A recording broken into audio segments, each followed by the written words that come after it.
প্রিয় দর্শক, বাংলাদেশে একটি কথা প্রচলিত আছে যে 1204 খ্রিস্টাব্দে ইখতিয়ার উদ্দিন মোহাম্মদ বিন বখতিয়ার খিলজি হিন্দু রাজা লক্ষণ সেনকে পরাজিত করে বাংলা বিজয়ের মাধ্যমে বাংলাদেশে ইসলামের আবির্ভাব ঘটে।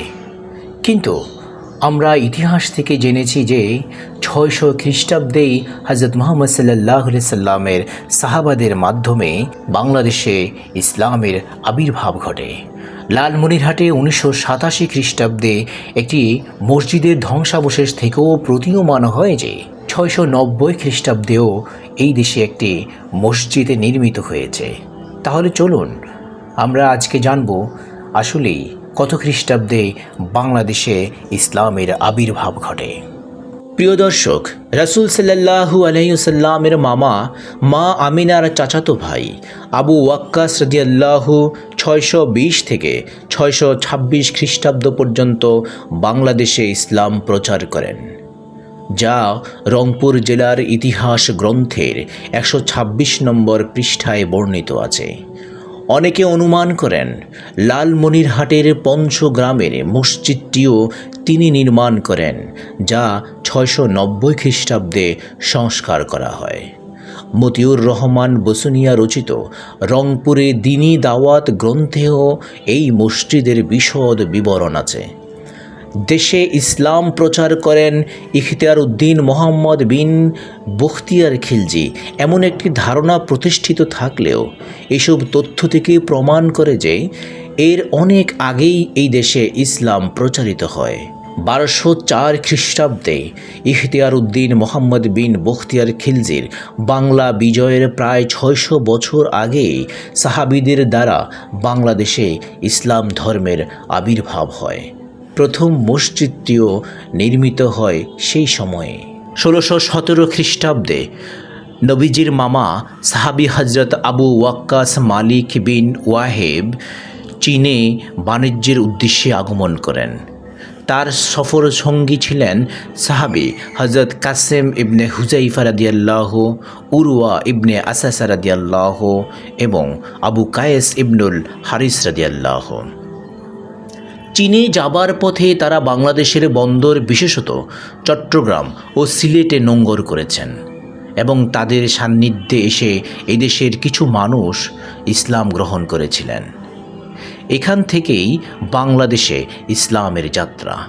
প্রাক ইসলামী যুগেই আরব বণিকরা সমুদ্রপথে আবিসিনিয়া ও চীন পর্যন্ত তাদের বাণিজ্যিক কার্যক্রম সম্প্রসারিত করেন। আরব চীনের মধ্যে তাদের কয়েক ঘাঁটিও ছিল। এ পথে তাদের প্রথম ঘাঁটি ছিল মালাবর। তারা নিয়মিত মালাবরের উপর দিয়ে চট্টগ্রাম, সিলেট ও কামরূপ হয়ে চীনে আসা যাওয়া করতেন। এভাবেই চট্টগ্রাম ও সিলেট তাদের যাতায়াতের ঘাঁটি হিসেবে ব্যবহৃত হতো। মূলত এই সূত্র ধরেই অনেক সাহাবী দক্ষিণ এশিয়ার বিস্তৃত উপকূলবর্তী অঞ্চলগুলিতে ইসলাম প্রচারের কাজ করেছেন। চীনের ক্যান্টন সমুদ্র তীরবর্তী হজরত আবু ওয়াক্কাস রাদিয়াল্লাহুর মাজার আজও সেই সাক্ষ্য বহন করে আসছে।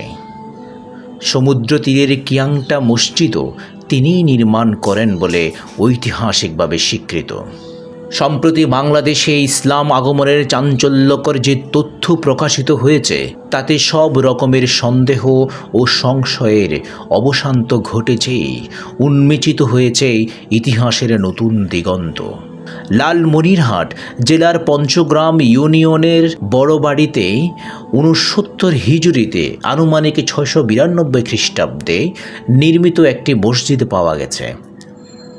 এই মস্তারপাড় স্থানটি বহুকাল ধরে কয়েকটি উঁচু মাটির টিলা ও জঙ্গল দ্বারা আবৃত ছিল, যার স্থানীয় নাম মজুদের আড়া।